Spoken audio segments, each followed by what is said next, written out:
เนี่ยไม่เคลียร์น้อยแต่คือมีผ้าม่านอยู่ที่นนและไม่ความว่าห้ามเข้า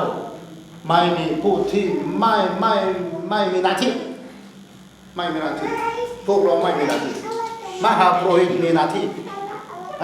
มหาโปรหิตมีหน้าที่เข้าไปนี่เป็นอย่างนั้นข้างหน้าอันหนึ่งข้างหน้าที่นี่มีผ้าม่านอีกอันหนึ่งนี่นะ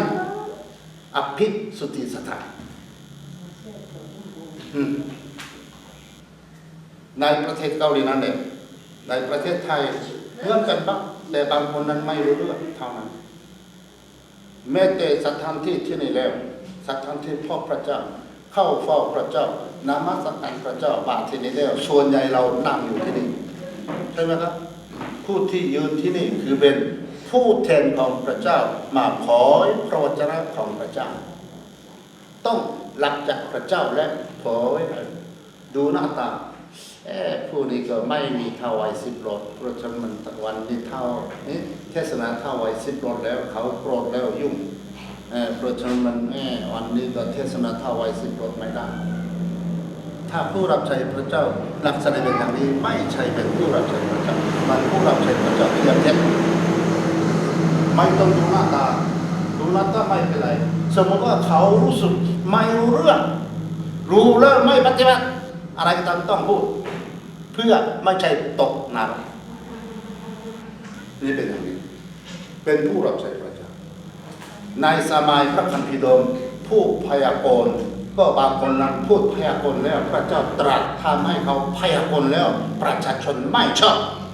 นี่เป็นผลนี้มันขายชาติเห็นไหมมีปัญหาเพราะฉะนั้นสำหรับผู้รับใช้พระเจ้านั้นแหละรู้สึกเป็นคนของพระเจ้าและพระเจ้ามันตรัสอย่างไรต้องพูดไม่ต้องตองไม่ต้องขาดและตรงมา50ก็ขอ50มา100ก็ขอ100มา50ขอ100ปลอมอย่างนั้นมา50ถึง100แล้วก็มันขอ50ปลอมด้วยเมื่อเขาก็ไปสวรรค์แล้วพระเจ้าไม่ใช่อาจจะพระเจ้าตีอย่างนั้นหรือเปล่าก็ไม่รู้สำหรับเรานั้นเลยไม่พอใจตีอย่างใช่ไหมนี่แหละผู้รับใช้พระเจ้าแล้วใช่ดังนั้นเพราะฉะนั้นเมื่อเรารับใช้พระเจ้าต้องเกรงกลัวพระเจ้าเมื่อเราทำรับใช้พระเจ้าแล้วไปที่นั่นแล้วพระเจ้าพอพระทัยเรานี่สำคัญมากนะเมื่อกี้พูดไปแล้วอภิสุทธิสถานนั้น4 เหลี่ยมเลย10 คิวบิตนี่คิวบิตหนึ่งประมาณ45 เซนนี่เป็น45 เซน10เพราะฉะนั้น4 เมตรครึ่งประมาณ4 เมตรครึ่ง4 เมตรครึ่ง4 เมตรครึ่ง4 เหลี่ยมจัตุรัสคือเป็นอภิสุทธิสถานข้างหน้านั้น2 เท่าตัวที่นี่นั้น4 เมตรนี่นั้นต้อง9 เมตรที่นี่มีอะไรนั้นก็วันนี้ไม่เกี่ยวแต่เรารู้แล้วทำอย่างนี้คือเป็นผ้ามันนี้เป็นทำด้วยมันสวยงามใช่ไหมครับเมื่อเราอ่านพระคัมภีร์แล้วว่าอย่างไรครับอ่านพระคัมภีร์แล้วเนื้อดีและมีอะไรสีอะไรมีกี่สีกัน3 สีได้สวยมากเกี่ยวข้องกับพระเจ้าดูว่าสวยงามต้องมีความหมายพิเศษเป็นอย่างนั้นไม่ใช่ผมชอบ เอาอันนี้พระเจ้าชอบอะไรก็ทำอย่างนั้นเข้าใจไหมนะพระเจ้าทำอะไรก็ทำอย่างนั้นทำให้พระเจ้าสั่งให้ทำอย่างนี้นะทำอย่างนี้นะทำอย่างนี้นะทำอย่างนี้นะก็เป็นอย่างนั้นแล้วเรารู้ว่าผ้ามันนั้นเหมือนกันไว้ปกติแล้วไม่เข้าแต่ปีละครั้งที่เป็นมหาโปรหิตเข้ามาทำไมไม่ใช่มาเที่ยว แบกความบาปของประชาชนทั้งหมดข้างนอกก็ถวายเครื่องบูชาแด่พระเจ้าแล้วฉะนั้นก็ต้องถวายเครื่องบูชาข้างนอกไม่ใช่ที่นี่ข้างนอกแดงเข้ามาทาอะไรอย่างนี้แล้วที่นี่มาก็ให้ประชาชนถ่ายบาปล้างความผิดบาปแต่เพื่อไม่ถูกพิจารณานี่คือเป็นทำอย่างนั้นแต่เรารู้ว่าอภิสุทธิสถานต้องมีหิบพันธสัญญาอยู่ที่นั่นปกติแล้วพวกอิสราเอลถือว่าหิบพันธสัญญาคือไม้พม่าพระเจ้าอยู่ที่นั่นเพราะฉะนั้นพวกอิสราเอลเมื่อเขาสู้รบปัจจุบันนี้ประเทศไทยสู้รบกับ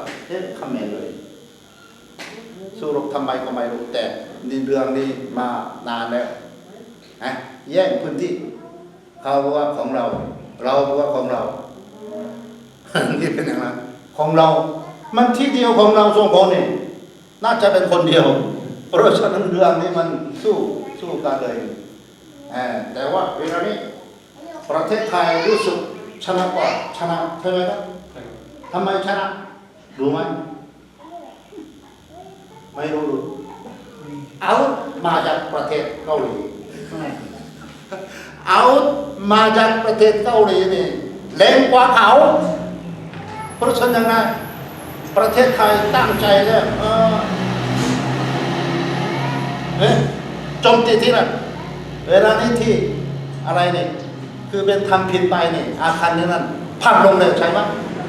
เราก็ดีใจเลยแม้แต่คนเกาหลีถูกจับแล้วคนสุทำผิดไปบางคนนั้นถูกฆ่าตายนี่เป็นอย่างนั้นแต่ว่าประเทศไทยเหมือนเขาไม่เชื่อฟังแล้วหยุดเลยไม่หยุดโอเคปึ้ง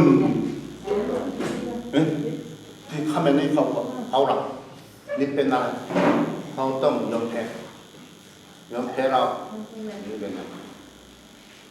สงครามนั้นแท้เอาตีนั้นแหละเอาชนะสำหรับไปสวรรค์นั้นแหละต้องใกล้ชิดกับพระเจ้าเลยถึงจะไป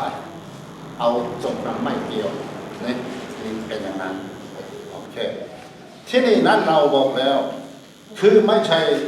ทำปูนซีเมนต์เห็นไหมแม้แต่นี้เป็นไม้ผ้าและก็เป็นกำแพงเพราะอะไรเขาต้องไปเรื่อยๆเขากำลังไปที่ไหน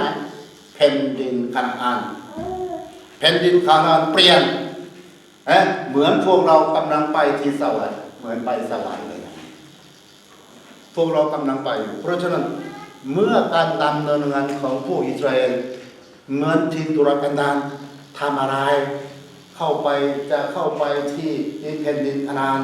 พวกเรากำลังทำอะไรอยู่ในทินทุรกันดารกำลังไปที่สวรรค์ต้องคิด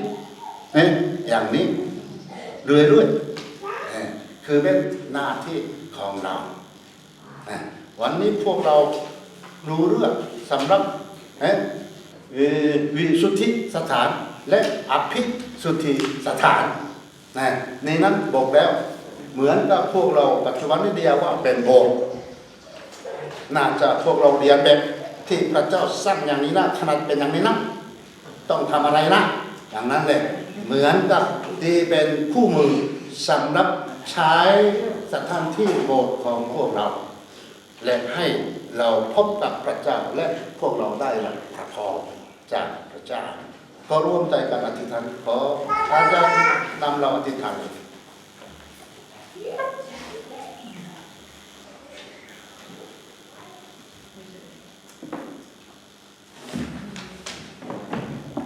โอสักญาดามีนวสักขะดาวันนี้นอคนนี้อาหัวนอนเปียกก็หัวนอนเดโจ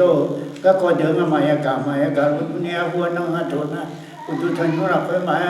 สัพพะเสหัวเราค่อยมาอุญญาที่โคจิปุเดอุญญาแม่คนนี้นัวมีเยก็มาคนในเราแต่วันนี้อยู่อาสาละค่อยอยู่นอนนอนอยู่จนนอนเราเนี่ย ยาชุละขอยามินาโนกเนาะยาชุไม่เนาะลัทธาโยกานอขอยาการรู้สรานะเบวเยเด็กไอ้ก็ไว้ไว้ใส่ยาการขอทานโยชุวันนะมหาจังกันนะข้าปุญญาสมัยสุชมนาดานองสามาอาเมนชัดดอก41อาคารสมชื่อไทย41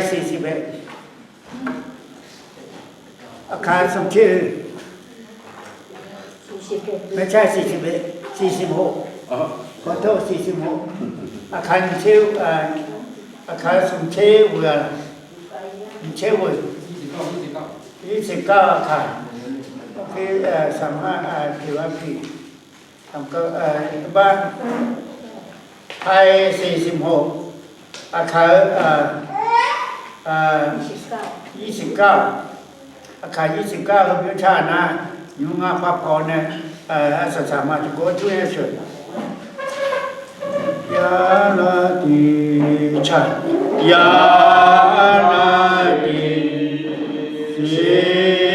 ชาจาเมราชามาพระโสยาสาวมาจาวิโกโนวิสุเอปุมานานาติสุมาเปิดเจ้าโลกามาเปิดเจ้าโลกายาลานิแสนิโลพระเยซูพระเจ้าเป็นพระเจ้าเสด็จมาบังเกิดโอสวรรค์สัจจะจุจโอ้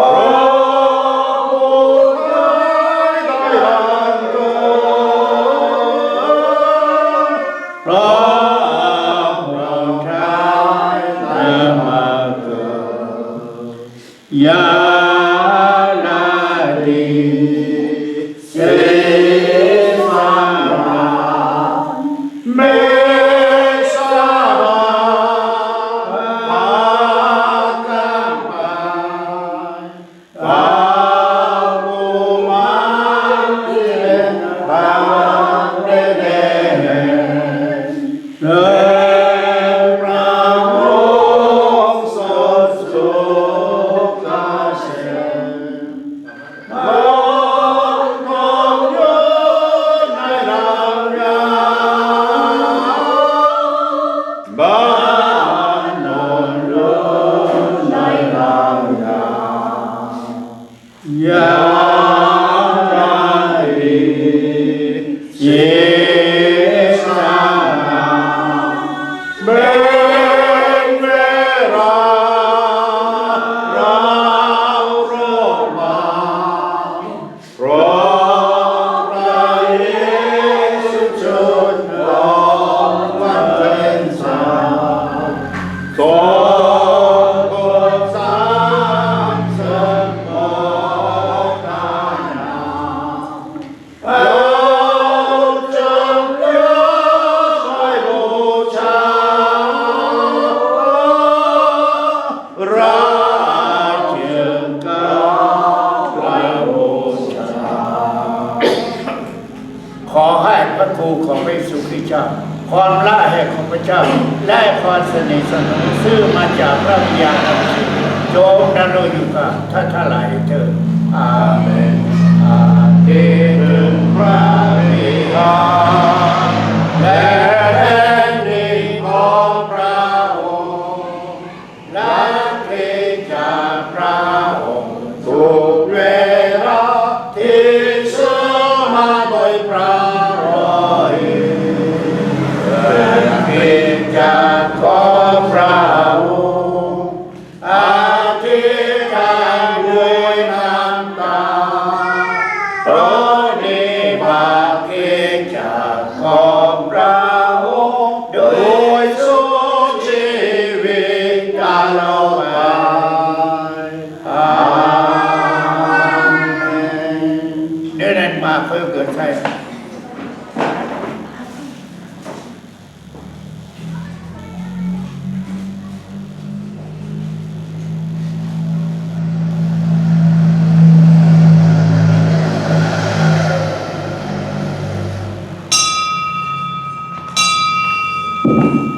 ไอ้น้องอยู่สากาอาสาสามาอยู่กันน้องชาอะไรจันเนี่ยเฮ้อสีละเฮ้อจีน่าคูละเฮ้ออาสาสา